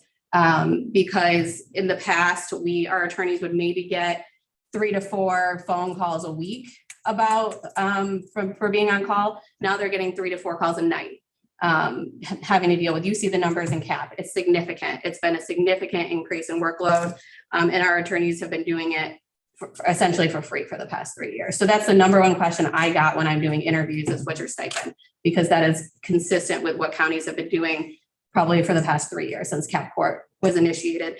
And the state agreed to pay defense attorneys. They agreed to pay judges. They're paying defense attorneys $158 an hour, which is our competition as well. And they did not agree to pay prosecutors, even though we are a necessary part of that arraignment process and that cap court process. And now finally we are getting the funding for that. I do appreciate, Brittany had sent I was able to meet with her ahead of time. Appreciate the time so I could do some digging into this. Honestly, we did get the 210,000, but I think it's a mistake to disregard the already $113,000 of increases we did just for the district attorney office. If you add fringes to that, it's about $130,000 we just expended in the DA for recruitment and retention. I would be more likely to support this if that 113 minimum was taken out of the 210. That would still give her, the DA, almost $100,000. She could potentially stipend the attorney that she wants to at her discretion. But to disregard the money we've already spent on increasing salaries for the same purpose, I don't think it's quite fair. There are people in the district attorney's office. Again, we might be underpaid by $5,000, but you guys passed a resolution to increase the band by $5,000. People had gotten $20,000 increases, $18,000 increases $13,000 increases. And if we could recoup some of that money out of that 210, I'd feel much more comfortable supporting that, other than just upping those salaries and then giving 18,000 in addition and 10,000 in addition. That's just how I feel about it. Can I just comment on that? Sure. So half the seniors, so if you look at the senior positions, they were already, majority were already receiving close to $7,000 or $8,000 in aid to prosecution funding. So it's not $18,000. In total it is. It's in total, but it's essentially $10,000 more than what they were already receiving. So each attorney is about $10,000, but the top four were already receiving a good portion of that in aid to prosecution funding for the past forever. Getting so it looks daunting, but it's not. And those top attorneys also got the biggest bump when the grades were changed. One of them. And just, I know the legislature approved $5,000 ban, but my attorneys, other than the top attorney, the chief assistant, nobody fell into that $5,000 extra ban approved by the legislature. Diane Ferris and I sat down and they all stayed within the original ranges recommended by Diane Ferris. So we never got that extra $5,000 bump that the legislature approved. We could have, but we agreed because there was aid to prosecution money, and I knew that there would probably be some more coming, that we would ask for more aid to prosecution money from the state and add that on, as opposed to getting it from the county in the salary. So that's the way that I handled that with HR. And the last thing is the county just got $80,000 from the GIVE grant that went directly to salaries. That essentially is part of the reimbursement. I didn't ask for another position. That $80,000 went directly to the county. So that can be considered as part of the salary increase that we just received. And we also got an extra $20,000 from the discovery funding, which the reimbursement to the county is an attorney and a support staff member. That's what we got for discovery. So the funding that the county gets is actually in excess of what it actually should be reimbursed for. So that can also be counted as toward the salary increase. So we have other grants that the county just got the money for that we didn't ask for other positions. That is doing nothing else but reducing the local share to the Exactly. county. Is that what you're saying? Yes. Even though the one resolution you wanted to use, oh, that was dreams. Okay. So the bulk of the GIVE grant ended up going straight to reimbursing the county. So two things. One, I mean, we've obviously not had the horrific time we've had over the past years trying to keep your office full lately. And two, this grant, again, they're basically saying this is what you should use this grant for. So we and I'm one of them over the years that never liked the whole stipend thing. But if we're gonna use the term I absolutely hate, free money from the government, and they're gonna tell us what to do with it, then we need to do that with it. Especially if it's, any grant that's not a matching grant. Hey, somebody in New York City's helping us pay for this too, because it's not just local funds. So I don't know, we beat the living hell out of things so much when this is what you have to do with it. So do it or give it back, and then we'll have an empty DA's office again. I mean, I don't disagree with you, Andy. We already did some of it, though. That was my only point. and we were forced to, though. We did, Or else yes. we wouldn't have any. Yep. So now we got this on top, but you want to take away what we were already forced to do, and it could put us right back in the same position of having an empty DA's office.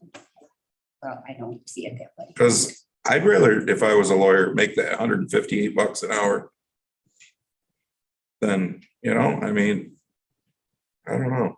So I'm a simple man. For me, this is a simple decision. Don't worry about it. As usual, Andy stole my thunder. I think. I just have a quick remark, if I could. Okay, anybody else? Oh, there's hands everywhere. Sorry. Eileen. Really? Eileen. Yeah. Too many leans. What's your face? One of the leans. Yeah. Second year. Except for what you said. No. Thank you for trying to help paint this picture before this meeting, and we did connect, and what was said here today is helpful. I don't think I can support this right now. And that doesn't mean I wouldn't support it the full edge. I just want to talk to Diane. I want to talk to you. I also feel like we've gotten grants for a couple of the departments that were for attracting and retention of employees. And we've not really allowed that. We've allowed them to use it for training and for other things.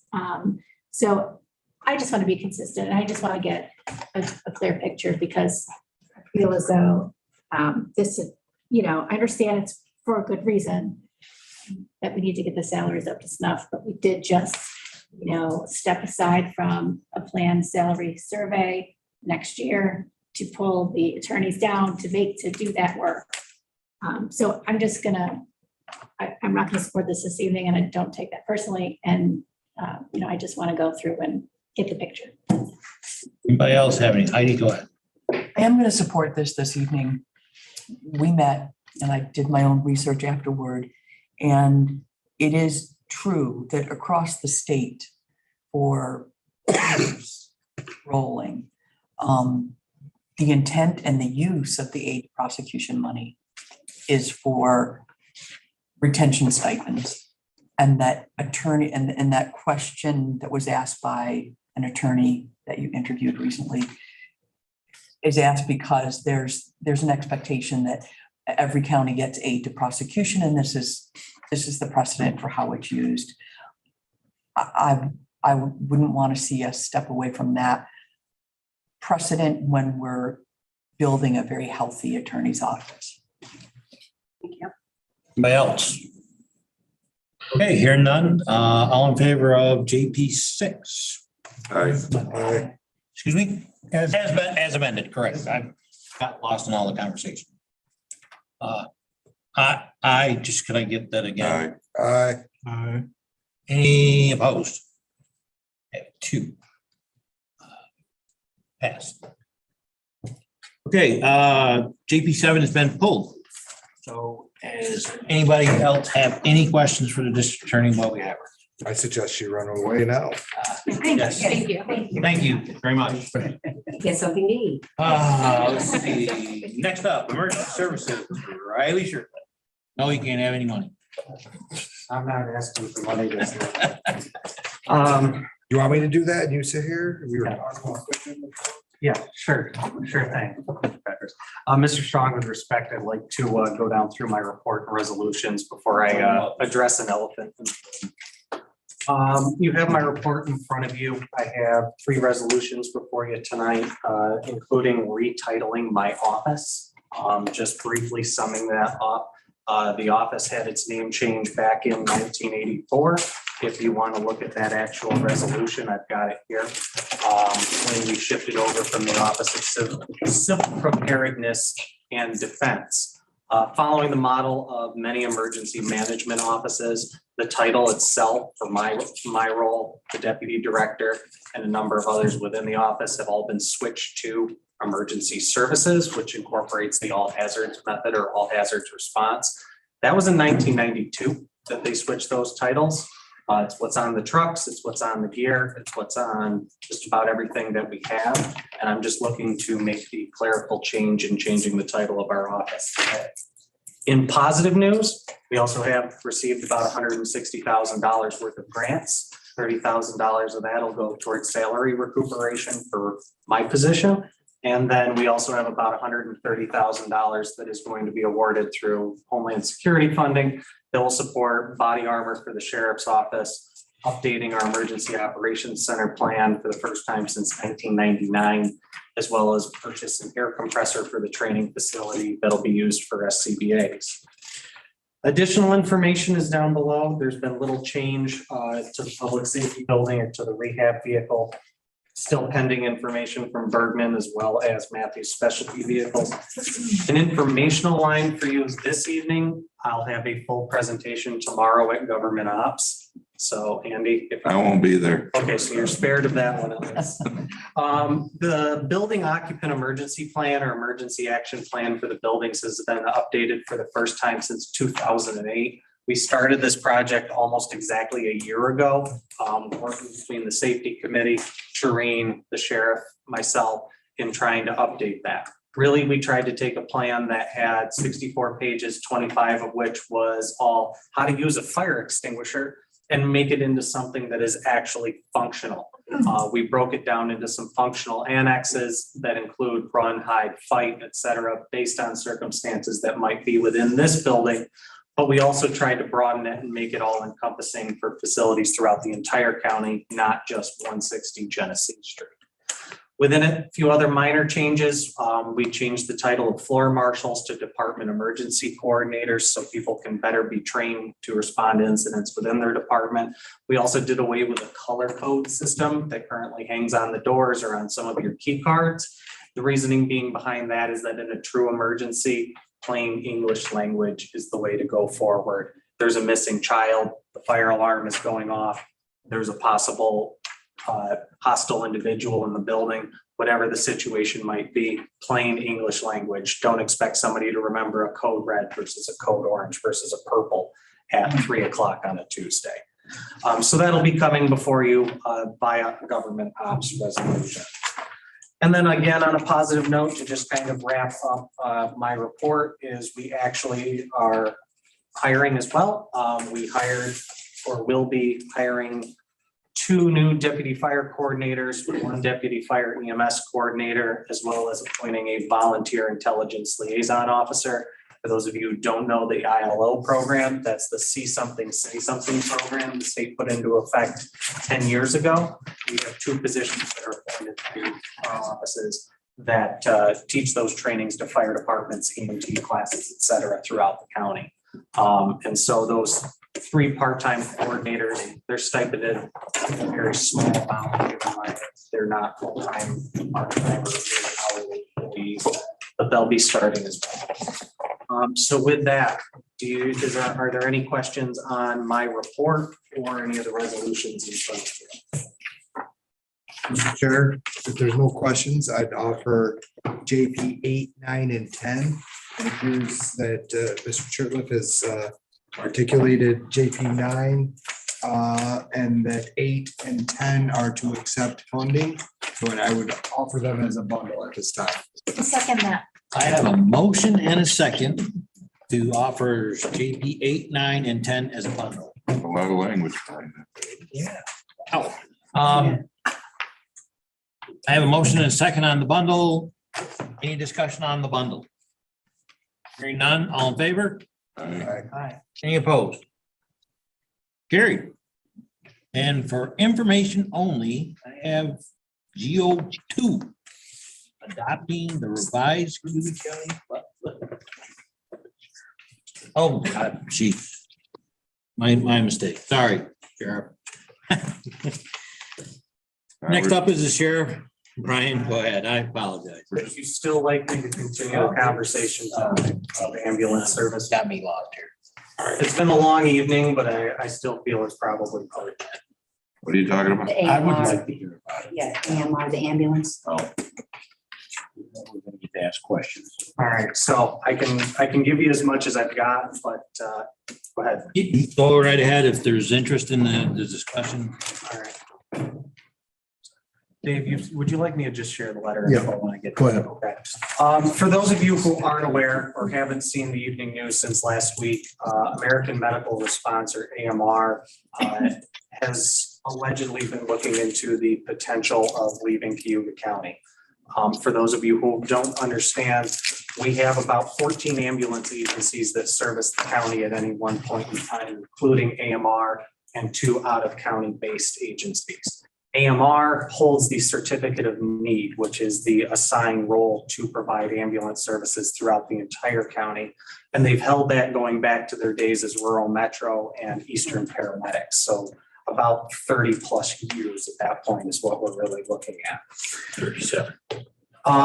So this has been going on. There've been a number of different stories going on, but Troy Hogue is the regional director of AMR, and he's been in contact with my office related to this potential to kind of dispel any rumors, but also to actually inform the county of the situation that they're going in. Last week, he provided a letter to myself and asked me to forward it on to Chairman Gould. that says this, and I'm going to read it in full. So sorry, Andy, you're not getting out of a full presentation tonight. Director Shurtleff, for several decades, AMR and its predecessor companies have provided ambulance service to the residents and visitors of Cayuga County. We have maintained flexibility to adjust our operations to the changing need based on several factors, including times of increased and decreased capacity of other ambulance services in the county. In recent years, several things have impacted the future stability and sustainability of our Cayuga County service. Not unique to this operation, the costs associated with providing service have escalated dramatically, while reimbursement has remained essentially stagnant. Like so many other EMS agencies around the nation, this culminates in financial challenges. The status quo is not sustainable for AMR in Cayuga County. We are asking to begin formal discussions with you and all appropriate parties to develop a solution. One such solution may be transitioning service to another existing agency, but we are open to any other options that would result in a sustainable EMS system in the county. It is impractical to put a timeline on a solution that is not identified yet, but there is a sense of urgency to develop and implement a plan. We will be able to develop a timeline based on the work we will all do soon. We are fully aware of the questions and concerns that come with this type of change in a community. I would ask that we work together to find the best solution. On a final note, let me state very clearly that AMR is fully committed to a process that would not impact the availability of ambulances within Cayuga County. We will work hard to ensure any solution is implemented in a way that is as seamless as possible, but a change is necessary and will require the involvement of others in addition to AMR. Please let me know what you believe to the next steps. AMR, through their response, currently serves 10 fire districts in a direct or ALS capacity, meaning they provide transporting ambulance service to 4 different fire departments or 4 fire districts directly, and they provide ALS services to another 6 that have ambulances that primarily serve EMTs but not paramedics. On an average year, this accounts for about 3,000 calls for service. Right now, Denise provided me a number last week. It was a little over 1,800, which is down for the year. However, with the busy holiday season, I expect this to come up. Clarifying earlier questions, I did reach out to Troy today. He apologized he could not be here, but he wanted to also elaborate on some of the reasons why they are looking to potentially leave the county, but also why the status quo isn't sustainable. He cites the issue of rising costs for everything, including but not limited to payroll, benefits, training, vehicles, maintenance equipment, single-use medications, fuel insurance, et cetera. And he would like to clarify that's in no way related to any other ambulance service, including Auburn City Ambulance. He'd like to add other ambulance services are also experiencing similar increases in costs. A number of ambulances no longer operate around the state in part because of these rising costs. AMR has already closed or started to close operations in Akron and Youngstown, Ohio, and has already started shutting down their non-transport services in Los Angeles County. The issue of reimbursement not keeping up with these costs is not because of other ambulance services. Medicare and Medicaid set their own rates and both pay well below the cost of providing the service with no way to make up the difference. Medicare and Medicaid patients make up the majority in Cayuga County. Other ambulance services are also experiencing similar impacts from fixed or low reimbursement. You're seeing about a 50% return rate period on ambulance billings between uninsured and poor Medicare and Medicaid payouts. So the important question is the certificate thing. What happens there? I mean, if they close their doors and say we're done and nothing can be figured out. We'll get to that in alternatives. There's more to the story. Going down through the financial impact of COVID has had more of a direct impact on rising costs than anything else. Brief idea is that an ambulance bought 2 years ago for $218,000 is about $275,000 today. Stretchers 10 up to $18,000. A single suction unit that was $500 2 years ago now goes for $1,385. And that's just a simple suction unit. There's also the issue about volume. It is more difficult to run a low volume business efficiently, especially when it's spread over a wide area.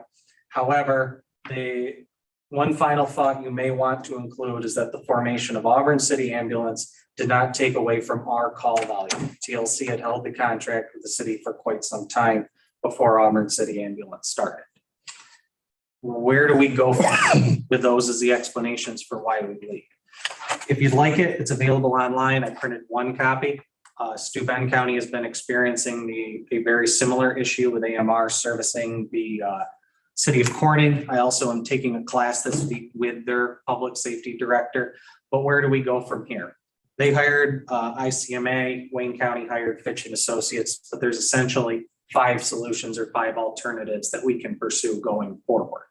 One is we can look at contracting AMR with a stipend to stay. What that could mean or what that cost would be, I can't put a figure on. The county recently contracted with them for approximately $1.9 million per year. I believe that the final determination was for 2 BLS ambulances and 1 ALS fly car. So we could pursue that as an alternative. We could contract or stipend the city of Auburn ambulance to put on additional ALS rigs. They currently run a minimum of 4 ALS rigs, sometimes staffing a 5th rig to at least a BLS during the day to cover peak call hours or surges. Peak call hours being when the most calls actually happen, surges being when calls all seem to happen simultaneously. That happens on a recurring basis. Beyond surges, Auburn City Ambulance has been predominantly capable of handling their emergency volume. Our third option would be to rearrange certificates of need. That all has to go through the state health department. AMR has to provide a 90-day exit plan underneath New York state law before terminating operations in a county, or at the very least, they have to reduce to a level of answering 1 call per day before they can leave. Certificates of need are then put up for not essentially bid, but bid's kind of the best comparison I can give to that, for agencies that would be capable of picking up that territory. CONs can also be rearranged throughout the county. Maybe Saves Ambulance or Skinny Atlas area picks up all of the town of Senate and not just the Skinny Atlas School District. Maybe they pick up all of the town of Owasco, not just the hamlet of Owasco for purpose of providing ALS. Similarly, you could have Jordan put on a 2nd rig out of Weedsport that could cover calls in Conquest, where AMR is currently the primary and not SINVAC. So rearranging the CONs and where we can go from there. The 4th alternative is do nothing. That means we would let things fall back on the local ambulance agencies to maintain enough providers, pay enough providers, because most of them have moved to a combination or fully paid service. Pay enough providers and understand that during surges, local volunteer fire departments are going to be doing EMS for longer. And Denise could explain it another time. We would also be looking at triaging or prioritizing call volume. The 3 o'clock in the morning toe pain call would have to wait 15 minutes or half an hour on an ambulance to even get there, or the fire department would be there waiting for longer. But 4th option is do nothing. The 5th option, which is what Steuben ultimately elected to pursue, as well as 10 other counties in the state have, is create a countywide ambulance service. Creating a countywide ambulance service brings a number of questions with it, but predominantly the big ones: time, people, and money. In order to do something like this, the counties that have set them up utilize ARPA funding, and they started this conversation during the height of COVID when local volunteer outfits had volunteers dropping like flies due to precautions, expiring certifications, or whatever else have you. So they used ARPA funding and others that way. They also started it or did analysis starting years ago. So now being at a point with up to a 90-day notice and hopefully longer than that, in the interest of working cooperatively together, we're limited on time to do that. And the final thing would be finding people, finding providers that we're not already competing with AMR leaving, competing with Auburn City Ambulance or existing outfits. Initial price tag on that, I talked with Wayne County's EMS director. They are setting up 3 stations that will staff 2 rigs per piece throughout the county, so 6 total rigs. Talking with Wayne County's EMS director at a training on Sunday, county contributions will be about 3.4 million an operating cost estimated at $4.8 million per year, with patient contributions at 50%, contributing an anticipated billable revenue of about 1.2. The initial outlay is going to be in the $12 to $15 million range by the time we are finished building buildings, hiring staff at anywhere from $24 to $34 an hour based on certifications, and outfitting 6 brand new rigs. This is a county-run ambulance. This is a county-run ambulance. And when they went into operation, the town of Lyons Fire Department said, we're out. We will no longer be transported. And there's a multitude of varieties. We can go down a rabbit hole for any one of these alternatives, but those are the 5 big options that we have. Pay AMR, pay City of Auburn ambulance, rearrange CONs through the state and through who's actually available to pick up more, do nothing, or establish a countywide ambulance service. But that's kind of the picture that's on the wall. And again, I know it's a late night, but I wanted to at least say what has been provided to us so far, in the interest of working forward together with AMR, so that at any point in time, service to the public is not interrupted. That's the ultimate goal. We're worried about making sure patients get onto ambulances when they need one. I'm with 3 or 4. That means subsidize their losses. Subsidize, yes. So they'd still bill, they'd still employ. Correct. The county would be like, they would subsidize their deficit. Correct. Which at this point in time, almost every township in this county has either a contract or a fire district that's already supplemented through a tax base. EMS, unless it's part of a fire department ambulance, is not subsidized, or if it is, it's in very small fashions. And Towns and villages also subsidized? very small portions. I mean, if you're talking about the town of Summer Hill supplementing $15,000 presently out of a budget for town first aid, which is about $900,000 to staff 2 ALS ambulances, 15,000 out of 900,000, that's highway robbery. That's been getting away with not paying for what should be an essential service for a very long time. Questions? Mr. Chairman. Riley, why don't you go in? We got a meeting next week. You want to explain that a little bit? Okay, so where we're going from here is Mr. Hogue unfortunately was not able to make it tonight again. He was at a meeting with Utica Hospital.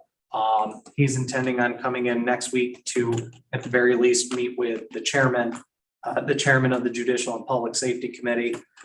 Jeff Dygert from Auburn City is the manager, as well as myself and Harry Sherman as deputy director. This is kind of the point to kick off initial conversations on what options is AMR really looking for? Is there anything that would make them stay, or are they gone regardless? And trying to clear the air on that. At the same time, I've also informed all of the countywide ambulance agencies that this is coming down the pipeline. And am trying to get an initial gauge for who is capable of stepping up and doing more and who simply is already at maximum capacity. Out of that conversation, I hope to bring back more to the legislature, to the chairman's office. And out of that conversation with Mr. Hogue, we can hopefully determine the best suggestion going forward. I think Brian has, or Troy has, in the neighborhood of 40 plus years of experience in the EMS business, including being regional director for I believe it is the largest medical corporation in the country, Global Medical Response Services, all 48 contiguous states at the moment. So it's definitely going to open the door to some conversation. Shereen and I talked to Jeff Dygert last week, that briefly, because we talked about something else, but this is brought up. So I think we all got to think and wait until that meeting next week. Riley can bring something forward after that. Jeff Dygert had some ideas that I thought were pretty good ideas, but nothing, in concrete right now. So we'll just have patience. We'll do another presentation after that meeting, maybe at the full ledge, maybe next month's public safety, whatever it is, as soon as we can, to keep you abreast of what's going on, because no matter what, it's going to cost the county money. Whether they stay, we pay them more, or whatever we decide to do, it's going to cost money. I'll I'll be the heartless guy as usual. This county cannot afford option 5 without a doubt. I mean, I can't set up. there's no way in hell we can afford 5. I agree totally. That can just be, don't waste our time having that. I mean, I'm not being rude to you. I'm just saying, don't waste our time coming back with option 5 because maybe somebody else in this room thinks option 5 is great, but there's just no way this county can afford option 5. That's, I mean, we're getting to the point, we live in New York State. I mean, we can't afford anything anymore. Let's be real. So I know the dream is our population is going to skyrocket in the next 20 years, but I still don't see it, but there's no way we can afford an option like that. And anything government run to start with, it's going to cost a hell of a lot more than the numbers you just gave us if it's government run at any level. So Absolutely, 100% agree with that. But we'll bring all 5 back and with that information. Thank you, Andrew.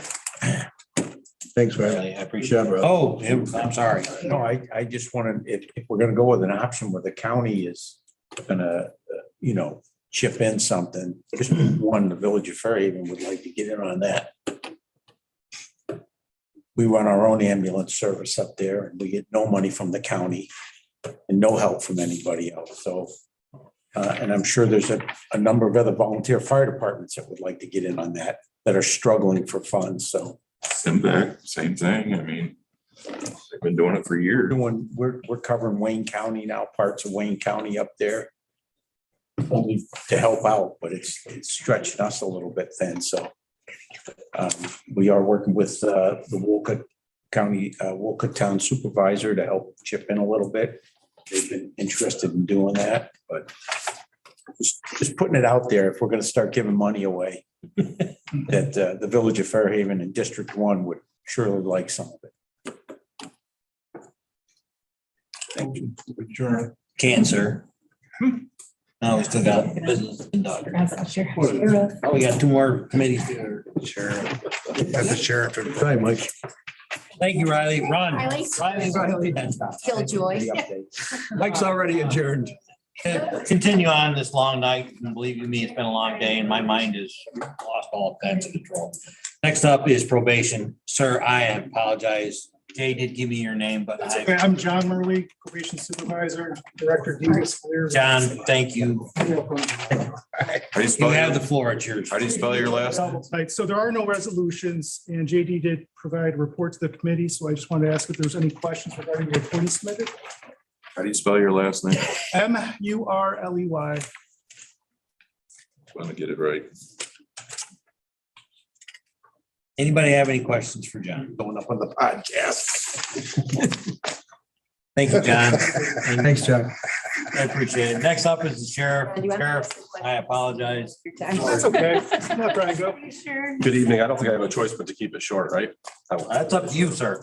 No, I'll keep it very short. I just wanted to thank everybody for your support in getting the metal detector and bag scanner purchased, especially legislative seal. It's all set up and operational downstairs, and it's been really beneficial. I think we've taken a lot of knives off of individuals, mostly pocket knives that people carry on a daily basis. But we did have one situation where a client of DSS had a knife, 2 knives, actually pretty large knives inside a bag, and denied that she had anything. So I think it's really a win seeing what was coming in here in the building every day. And staff has told me, I asked them to jot down how many times they're taking knives or any type of contraband off individuals. And it's been so much that they quit keeping track of how many people are walking in. And again, mainly pocket knives that people carry, but that just tells you how many weapons are coming in here on a daily basis. So they get their pocket knife back? They do. They get their knives back. So staff will identify them, whether it's in a bag or on their person, and they pull it out before they walk through the metal detector.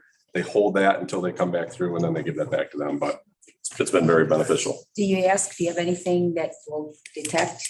I mean, are they asked, do you have anything in your possession? They just walk through and hope find it. Well, they have them dump what's in their pockets and anything metal in the trays, run it through the scanner, and then if they do come through the metal detector, obviously, and it goes off, then they explore that. I don't want to understand in the past. One of them. There you go. understand in the past, these people were walking through our building every day. Yeah, I think that that's really the key thing right there that, you know, the vast majority we wouldn't have had to worry about, but there are people that were carrying knives in here that, you know, we should be very worried about. So, but anyway, that's all I have unless anybody has any questions. I would want to reinforce to our department heads that wearing your ID badge is important too, so we know who's who.